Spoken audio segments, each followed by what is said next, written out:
Spain's World Cup winning soccer team returned home yesterday, where the 26-man squad met with the country's royals and prime minister before a celebratory parade in central Madrid. Look at that. An estimated crowd of almost 2 million fans lined the streets of that capital to cheer the World Cup champs as they rode an open-top bus through the city to Sevilla Square for a ceremony with the players. Spain, of course, beat Argentina 1-0 in Sunday's final for its second-ever men's World Cup title. After that championship match, the New York-New Jersey host committee viewed the entire 39-day event as a success, reporting 8 consecutive sellouts with over 645,000 total fans and generating a reported $2.1 billion in economic impact for the area in the 5 group stage games alone. That's just, of course, one of the 11 host cities here in the United States, a few more in Canada and Mexico. Joining us now, senior reporter at Bloomberg, Randall Williams. Elise Jordan also back with us. Randall, good to see you. The World Cup, there was a lot of angst going into it. Absolutely. And certainly there was, a few hiccups along the way. Not just President Trump's call about a red card, but we had a referee not able to get into the visas. Yep. There were some headaches for sure, but largely viewed as a success on the field, but as you're also looking at off the pitch. Yeah, absolutely. You think about how much money FIFA has made. They're estimated to make $9 billion. Record highs in attendance, 6.8 million people attending the match. That's a FIFA record. And so if you're FIFA, you're looking at this. The U.S. and Mexico and Canada did an incredible job hosting. There is plenty of venues, and they're very happy with it.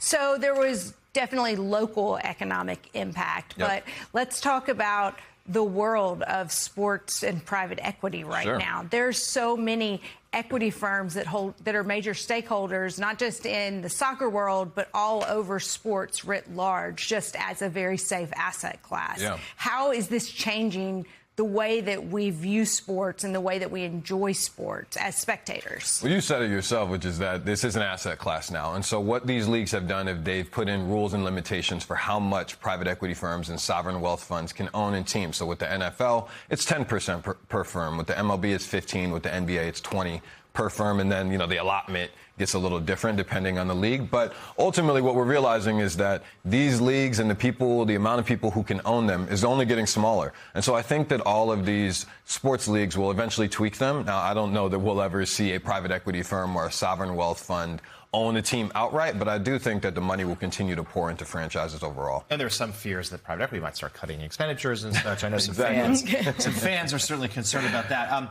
Back to the World Cup for a minute. Sure. What is the long-term impact going to be here? I'll make one prediction now. Hydration breaks / commercial breaks, they're here to stay. I wouldn't be surprised. It's a way to make money. But here in the U.S., do you think this is going to launch some sort of real soccer boom with economic benefit? Well, I think it remains to be seen as far as how the MLS, how youth sports and youth soccer in particular is going to grow from this. We did not see a huge moment for the U.S. men's national team. Now, I think the popularity reached an all-time high, but it isn't like this is a generational team that went to the quarterfinals or the semifinals. And so now it's on the MLS, it's on the U.S. men's national team to pour into the community and say, hey, this is a sport that we can win at. For FIFA, you have to look at this 2038 spot that they have wide open and think about, well, when could the World Cup come back to the U.S. and Canada and Mexico? And I think that in all likelihood it will. Yeah, some speculation could be as soon as 12 years we might get another one. And we should note that the Women's World Cup is here in the U.S. in 2031. So, Randall,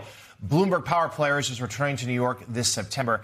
Tell us about the event and some of what the program will feature. Sure. And so we have Michael Strahan and his business partner, Constance Schwartz-Marini. We have Alex Rodriguez. We have Steve O'Donnell and Tyler Reddick, who is Michael Jordan's NASCAR driver at 2311.